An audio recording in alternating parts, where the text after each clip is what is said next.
So, it was suggested that I see either a psychiatrist or a psychologist.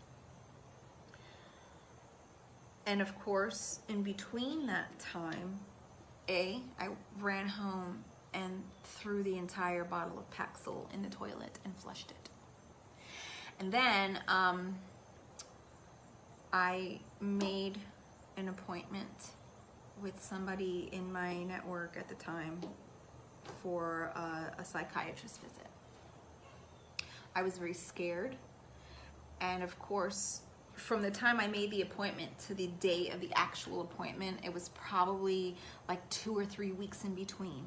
So within that 3-week time frame, once you have that panic attack, again, it's a snowball effect. So now, essentially, the panic comes from a place of where you are now afraid of feeling the most afraid that you've ever felt in your life, without rhyme or reason.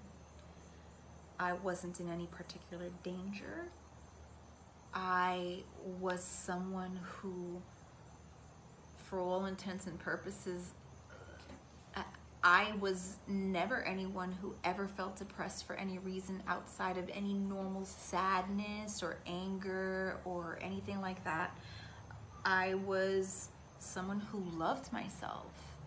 I was someone who loved my life regardless of the ups and downs. I ferociously in love with my children. There was never, prior to this, any thought in my mind that would conceivably make me feel like I had no reason to be here on this earth. When you feel what you feel, for me, again, I'm not speaking for anyone else. These are my experiences. I started feeling like, well, maybe since my hallucination on Paxil had me feeling like I was in a psych ward in a straitjacket, maybe I'm going crazy. Then those thoughts start spiraling into even darker thoughts. And before I knew it, in that 2 to 3 week time frame waiting for this appointment to come, I had run the gamut of deepest, darkest, horrible thoughts of everything that could possibly go wrong in my life at that point, up to and including my demise. And so we're gonna start and stop there for right now, because again, this is not a conversation that I'm going to be able to have in a 10-minute time frame. It's very deep. It's I would hope my information to you is informative and it helps.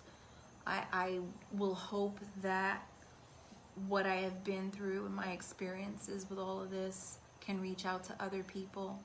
I know there was a time in my darkest phases of this that whenever I found out that there were other people who were experiencing anxiety of any kind and would open that up to me, it seriously was a step in the right direction for me to hear that from other people, and it gave me a shitload of hope.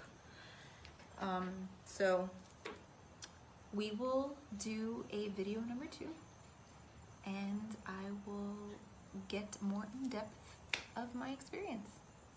And until then, you know my rules. You gotta make yourself smile.